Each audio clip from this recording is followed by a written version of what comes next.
yourself and make a big territory yourself and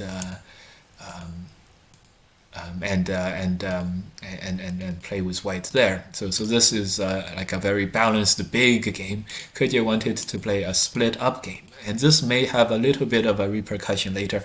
Ke Jie is a little bit more comfortable in that regard. I myself, I'm more comfortable like this too. However, in this game, soon after this, this is all AI variations, so totally even, but the result of this exchange will be not what Ke Jie wanted to have at first. Remember, it felt to me like Ke Jie wanted a split up game, like small territories, complicated fights, lots and lots of complications. But after this game, after this Joseki, white has a big territory and black is the one black has an attack on white. In fact, black is at 54%, so it's totally fine, but totally even and good. But white does have a big territory, and it's up to black to try to get a gain on the attack against white. And so the next move, this move is a very good one for us to pick up as Go players. White headbutts, black extends up, and then black plays this move. This is a very, very good attacking move. Now, Ke Jie, as a Go player, I feel that he is a little more comfortable playing the defense, playing with weaker stones and defense. I really like how the way Ke Jie plays, and so this move is a very, all professionals. This move is a move that we have to understand all professional games, to have a chance of to know what's going on. Black is attacking white by strengthening the weakest attacking stones. In this case, it's 4 stones here, and he's strengthening by making territory, which is also making ice space. Of course, he's also taking ice space away from white at the same time. This is what they do all the time as professional players. So understand this, and you will have a very good chance of explaining and understanding professional games and professional moves. And if you do this in your own game. It's very, very important. Okay, the game continues. Black attaches, and here is where the first major fight starts happening. White is strengthening white. White made a huge territory. Now white is just taking care of this one group, going for the long game. Still, this game is very even, ever so slightly in black's favor in actually. So here, black plays these moves. This is using the remaining agi with the stones. And here it was very important to use the agi in this manner. Give up an extra stone to get this extra extend back and play this. This is the longer game. Now, remember we talked a little bit about the Ke Jie and what I felt like Ke Jie's game plan was, right? It felt like his game plan was to have a very split up map, split up board, lots of complicated positions and so on. This is a very simple board where white has a huge territory, black has an attack against white, and it's going to be a way, black is going to have to come up with some gains in the attack and surround some territory and build and so on. So this was not his plan, and this may have contributed to why he chose the other things. I don't think it's going to be any sort of like disruption in terms of the what happened yesterday with the referees and the sorry, you have to put a stone in the lid or else you're rude, that kind of a thing. I don't think it's anything to do with that. I think this is all to do with the game plan, and this is on the board itself. Okay, so he connects, that's normal, but next he goes for more, which is why he really wants something that is, that's a split map situation, saves these stones probably, something like that. And so here it starts going wrong for black. White connects, and here he has to go this move and then Atari and extend back. white will play here. This way black loses a few extra points versus the original shape. 1 or 2 points, a couple of points, but it's no, it's a couple of points, not like 10 points or something. But if you were going to do that, you would have played the AI moves earlier with these moves. Of course, if you played these moves, of course, you're going to continue to do this here. And so right now, Ke Jie plays this move, and right now it's still okay. This is, we did a recent video on this called the big-headed ghost. I don't care what you guys call it in other Go associations. This is called the big-headed ghost. We did a video on this. In this particular case, because black is still dead on the inside, white captured a lot of stones and destroyed some black territory. White is getting the territory and destroying black territory. So this is very, very good for white now. And here black needs to play this Hane. In fact, here white is going to do something even stronger than just capturing the stones. When black Ataris, white was always going to counterattack. Okay, this is very common. I played a game recently very much like this in a qualifiers for an international tournament. And so I remember back to my youth when the first game, after the game where it was my coming of age game, I said, if I can come back after this game, I will feel really confident as a Go player. And I did come back, and that's how I am the way I am today. So things went very, very wrong. I was very calm and came back. Of course, expect absolutely the same thing out of Ke Jie at this moment. First he goes for this, but here still needs to just cut the losses and continue. Here clearly white has surrounded much more territory than the original case, but you know, still within, it's still kind of close. So well close, well close. Like the game is wide open, close to 50-50, like 20-80, if like 10-90, something like that on the AI, which is still well recoverable. So Ke Jie played this one, and here Byun played something that's very, very important and something that we have to remember to do when we have a chance to play against very strong players. That is, when you have an opportunity to gain, don't waste your opportunity. And here, so white is digging into black's territory even more. When black Atari is here, you and I we're connecting. We just gained even more after capturing. Of course, we'll just safely connect, all good, have a good lead and so on. This connect is only about it's not hugely it's not a huge advantage if white just connects, because this is a outside inside exchange. This is a thickness principle exchange.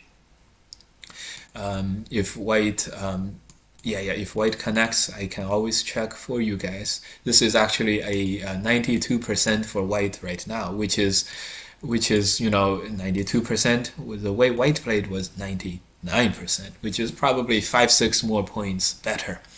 Make sure you when your opponents are struggling, when your strong opponents are struggling, or any opponents are struggling, make sure you do not let your foot off the pedal. Press on for the attack. It's easy to do when your opponent is lower ranked than you when we play, right guys? It's easy to do when when your opponent is lower ranked. We're like, what are you doing? You can't do this.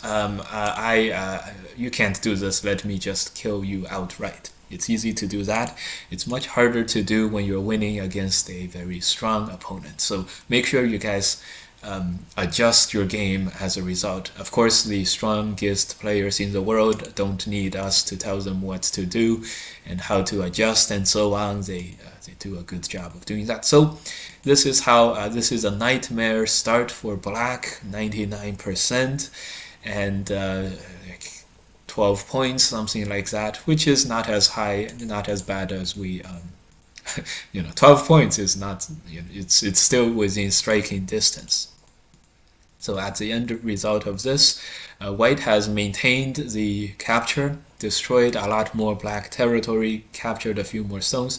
Black played this move, which made a couple of points, but crucially, Black is cut on the outside, which is a big loss. The thickness value of this cut is very, very strong. For example, in the game, Black plays 2 moves in the middle just to connect these 3 stones.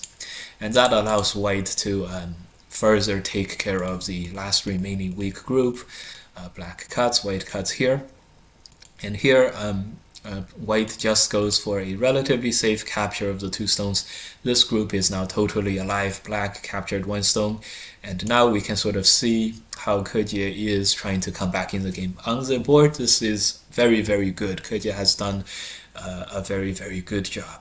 Of course, who am I to know Ke Jie is very good at coming back and playing Go in general. Me too.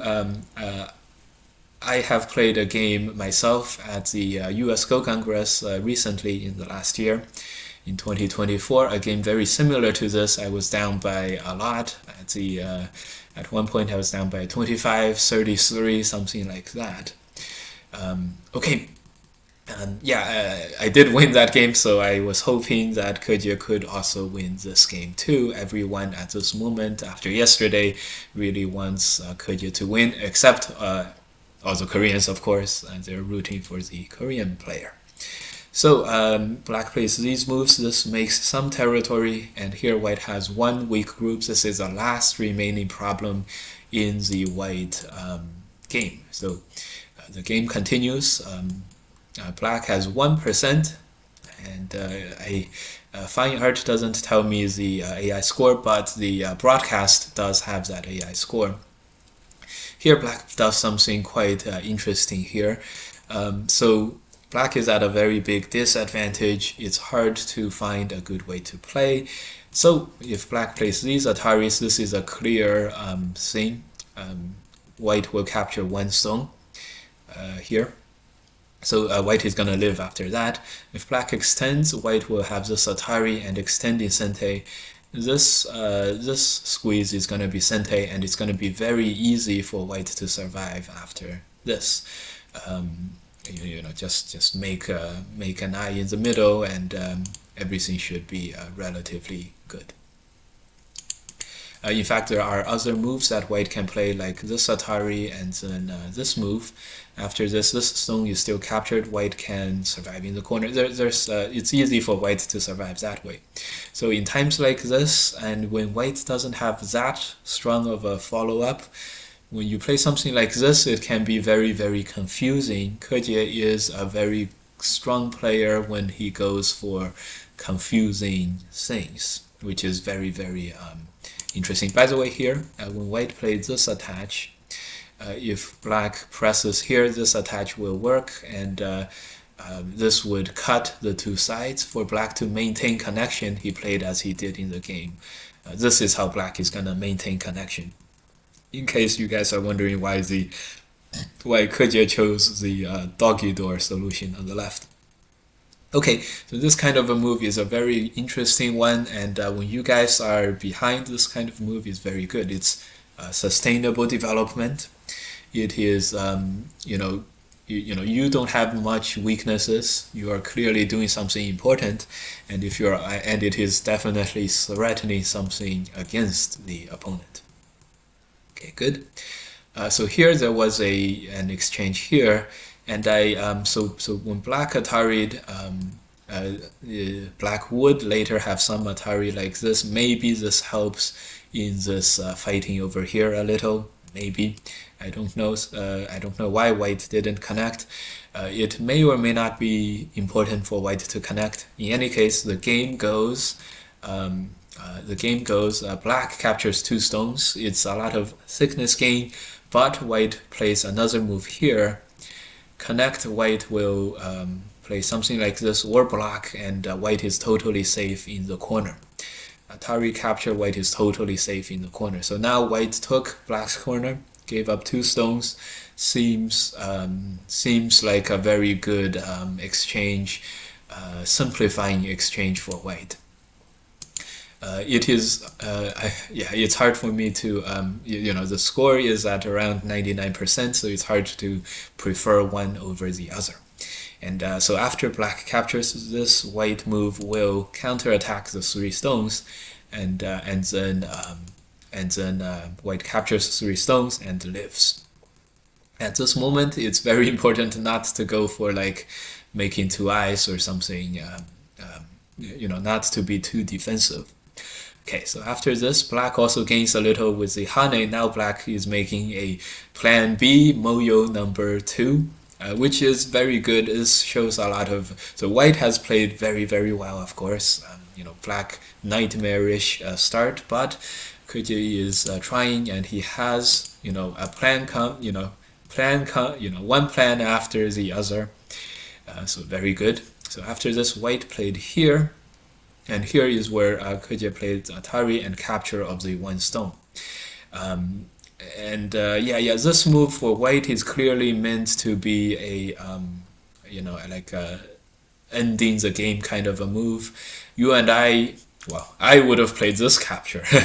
You might play better and play this, this block as a capture, or you might play better and play this move, and maybe we can, maybe this move is a sente move against this. You might play all these better moves. Yeah? So Byun played this, very, very reasonable. But then here white went for a very, very strong continuation. This is like, I'm surrounding you now. White is using this group as thickness. He's playing on the outside of the white thickness, making black play on the inside. And so this is very, very strong. And clearly, Byun doesn't want Ke Jie to, get a big territory and then counter game and win by 5 points. He's gonna play, he's ahead by 15. He's gonna win by 15 or more. Okay, so this ko happened, and here is where Ke Jie is clearly not in a good spot. Before the deficit is not like it's 99%. It's like 12 points, still very, very well within. Any player's striking distance, not a surprise comeback if something were to happen that way. So Ke Jie played it. Here is where he had to play a ko, which was really now the bad situation. If he played this, so because there's 3 stones here, white has many, many moves. When white connects, black has to find a way to live, and even if black finds a way to live, white is totally safe, and white is definitely gonna survive inside black's territory, for sure. So so he judged this was not gonna work, so he went for a ko. This is where the game really went above 15 points. So this is what happened. White makes a ko thread, connect. This ko thread is worth 40 points for white, 45, plus another 5-10 points for black. It's like a 55-point ko that white gained, 55 points or so with the ko. So now black is forced. There's nothing black could have done about this. Something like pushing here to capture this was not gonna do it. Suppose black does this, push here. White Ataris, push here, white's gonna ignore this, throw in here. So black is not gonna win this ko unless he gives up on this 55-point group. Remember, more than 55, maybe 60-point group, because black's second group is still in danger. So now black is really all in. He has to make a capture in the middle. He is at 98% in this variation, Byun. However, this one, white is going to have to Atari and play something like this to make something alive. In fact, I saw an AI variation that went like this, and you guessed it. Yes, another AI variation goes here. 1, 2, 3, 4, 5, 6. 9, 10, like this. And if white totally dies on the inside, I'm sure black is gonna win at this point. So it's still not very clear at this moment. But here, this is white up by 23 points. Of course, if white could just survive easily on the right-hand side, the AI would have had white survive easily on the right-hand side and not play this move. This move gives black a chance to play like this sort of thing, give up some some territory and just keep this whole thing captured. It's hard to imagine that the AI would play this move. There's probably 10 other moves, but white has to survive here in a not 100% certain spot. I know, you and I, yeah, like put me up there. Can I beat Ke Jie from this position? If you put me up to this position, I'd probably, I told you guys we have to do the maximum possible, so I may have a chance to do that. I may have a chance to do the AI stuff, but more likely, what I would have happened was this. I would have played here. I would have I had so much territory. I'd play these moves in Sente. I'd play something like this. I'd play something like this. If I play here, there's this wedge. So I'll probably play here and make black play here. So I'll probably do something like this, and I've seen plenty of games where this is the case. And right now, like this, white is actually at 22%, like slightly behind a point or two. So, if I were playing, would I have beaten Ke Jie at this point? Possible. If I thought of this for a long time, possible. But if I were just to see this situation now, I very likely would have chosen this variation. I would have chosen this variation, and I would have ended up losing to Ke Jie, more points at the end game. If I played Byung at this point, if we reversed colors, I would also lose. That's me. So so at this moment, Byung was contemplating for a long time, about 13 minutes, and this is when Ke Jie realized his mistake earlier with the stones. He put his 2 stones on the table into the bowl. He was probably still a bit annoyed at like, oh my god, is this rule? And he was thinking about yesterday. He's like, man, now perhaps it's gonna be okay. I hope they give me a break for finding this and putting the stone on the bowl. A few minutes later, Byung hasn't made a move yet, and after that, the refs came up and they just wanted to award the penalty, the 2 points. Maybe they wanted a 1 strike and out. I don't know what they wanted. Yes. Maybe they looked at Byung and said, oh, he's thinking for 12-15 minutes. Maybe he's in trouble. Maybe we should go up.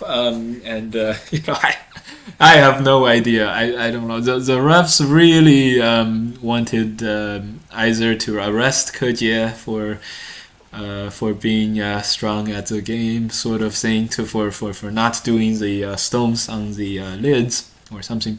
There is another variation here, which is here. This is probably what Byung was contemplating. There's this variation which is a little bit more complex, although this one is white wants to save every stone. And remember, if I, why I told you guys we want to do the maximum, don't ever let up, especially against strong opponents. I want you guys to do this kind of a move.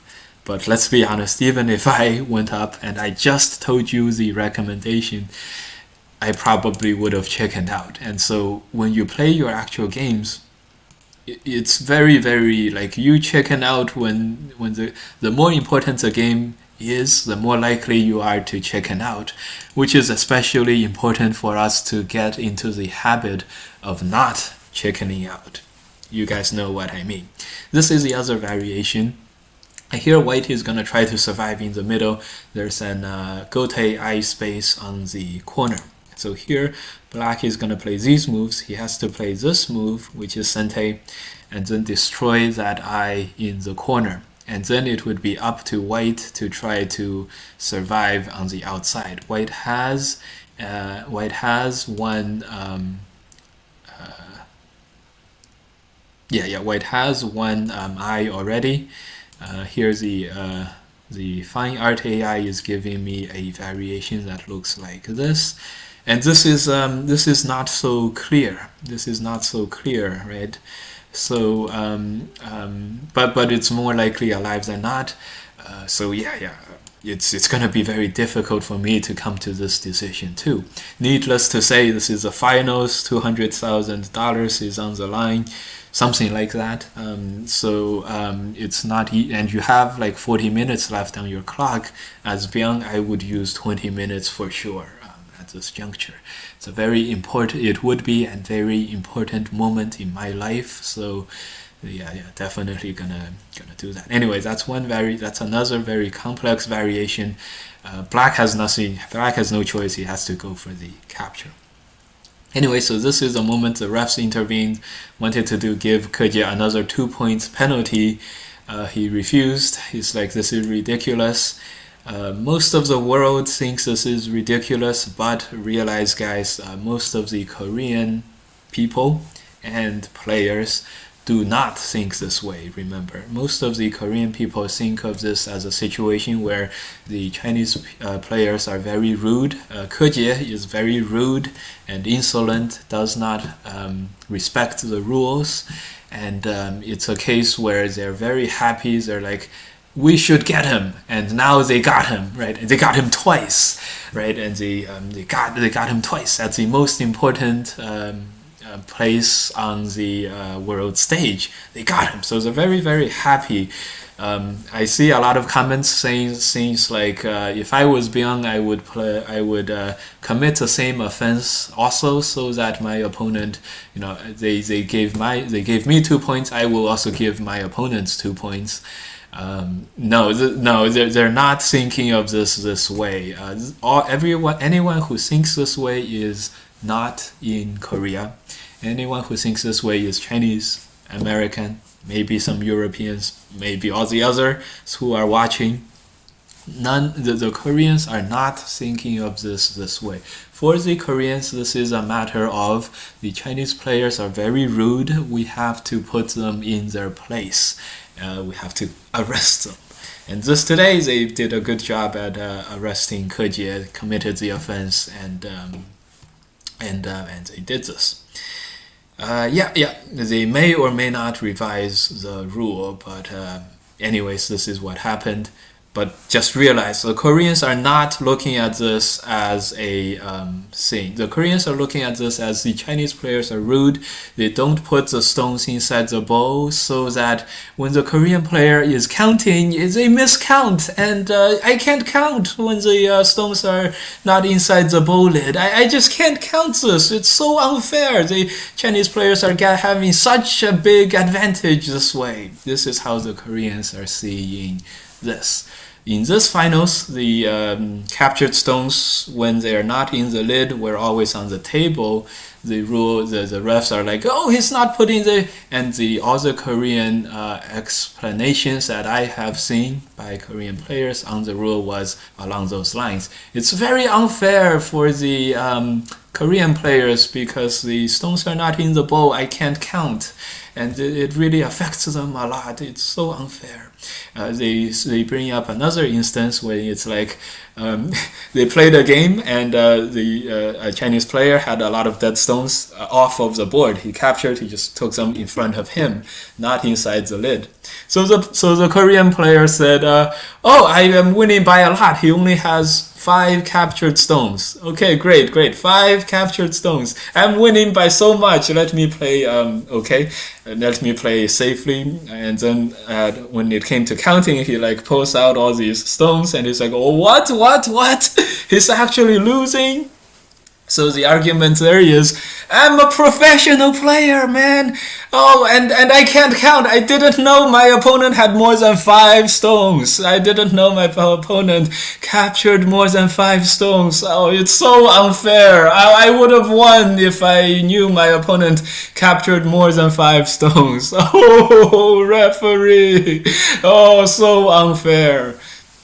Anyways, so this is how they feel. This is why the rule is adopted. This rule was adopted because the Korean people and players think the Chinese people and players are very rude and they don't obey the rules. It's a way to get them to obey. And as a Go player, as any person, I'm not very happy being told what to do, which is on the other side, which is the other side of the story. So at the end of this, let me just say, if you guys play Go in Korea, I always say Korea first, in America, China, Japan, Europe, Latin America, Mexico, Argentina, Brazil, you have nothing to worry about. In all of our tournaments, the rules have a lot of leniency, and if you don't know much rules, they will tell you, and if you commit some offenses, they are gonna be much more lenient towards you than otherwise. So don't worry at all about this. Go is a great game to play. Go is extremely fun. Trying to come back in a game like this is very, very fun. Trying to win a game like this is also very, very fun. Go play in your next Go tournament. This is a very, very good game to play. It's very, very fun. Okay, it's very, very fun. At the end of this, let me read some comments from chat. And this is the first time that my YouTube channel has had many viewers. So thank you all for watching. And I'm gonna read a lot of YouTube chats. Twitch people, I also read this. Thank you guys for sticking. So here is what happened. Oh God, I hope my review of the game went okay. I think it did. Okay, all good. So let's see some of these. We caught up to the chat there. The rule of the point penalty doesn't make sense at all. Glad I learned a new strategy for playing with my Chinese friends at my collegiate Go club. Yeah. You could easily turn this this rule into something where you can make a lot of friends in Go, so don't worry. This is good. This game is just a total joke. At this game, Ke Jie's chance is Byung's mistake. True. Although I just showed, I actually came back in a game like this. Reminded me a lot of that game at US Go Congress. When you guys face this kind of situation, guys, make sure you don't play like Ke Jie when he played on the board. The moves are all very good stuff. We'll look deeper into the science of coming back at my US Go Congress lecture coming up in July this year. We'll look more into the science of coming back, but at this point, play like this, play like what I will tell you guys, play calmly, try to not go for too much overplays, and do this. But when you have a chance to play, just play. For Ke Jie, I really hope that he would come back. He's walking out as a he forfeited this game as a like a big protest, like this is ridiculous kind of a protest. But if you guys are playing, I hope that you all will continue to play in this situation. If you guys can come back in a game like this, it will feel very good, and it will develop you as a player. This is facing adversity and everything. It's all very good. Make sure you do this. Yes. This person said a lot of Korean. I don't know. We can't see the board. Oh no. I hope it went okay. I just hope it went okay. But pause the game in this way is killing the only chance that Ke Jie had. This is saying that pausing the game for 2 hours is a great way to give Byung enough time to think about what he's gonna do, and this is primarily what Ke Jie was complaining about too. He said you should pause the game, come up and pause the game only after the Byung has made a move. So that's a very because this is giving Byung a lot of time to think. One person in our chat suggested they should do a sealed move. That way no one has an advantage. The Byung doesn't have an advantage, Ke Jie doesn't have an advantage because he doesn't know what move it is. So yeah, that's a great idea, and to be if they wanted to, if they yeah, that's a great idea. They should definitely do that whenever they have a pause. They definitely do this in other sports as well. Okay, this Korean guy. No, this guy said something in Korea. I don't know what it said. Shame Korea. You can say shame Korea, but just realize and understand that for the Korean people, this is likely not something that they are ashamed about. The general Korean consensus is that the rude Chinese player Ke Jie has been justice was done because they arrested Ke Jie for this. And yeah, they might even say that he was a coward for storming off and not playing this game out because he's in a disadvantage. This is how this is likely to be interpreted in Korea. And I think this is when I hear the explanations the Koreans are giving for this rule, most of it is what we talked about before. It's there was an incident where Chinese players returned a stone to a Korean player, and at the end of the game he said, "Oh, I returned a stone, so I should have one more point on the board." And so the Korean player won by half a point, or the Chinese player won by half a point if he didn't do that. It's punishment enough if the rule just said a returned stone is a returned stone, right? Or if a stone that's not in the lid is not counted at the final counting, right? Something like that. No, the rule is 2 points, and then also the second rule and you're out. They really wanted to get him, and they got him. So just remember, this is not. We might, the world might see this one way, but the Koreans are not gonna see this event in that way. When you talk to your Korean friends, be mindful of their feelings. Okay. Yes, Ke Jie is in a hopeless situation, especially with a pause, giving away his 1,000th chance of Byung crumbling under time pressure. Yeah, I still think so. Forfeit by not agreeing to the penalty is the best way to make more drama, and he likes that. Exactly. I really wanted him to come back and play the game out.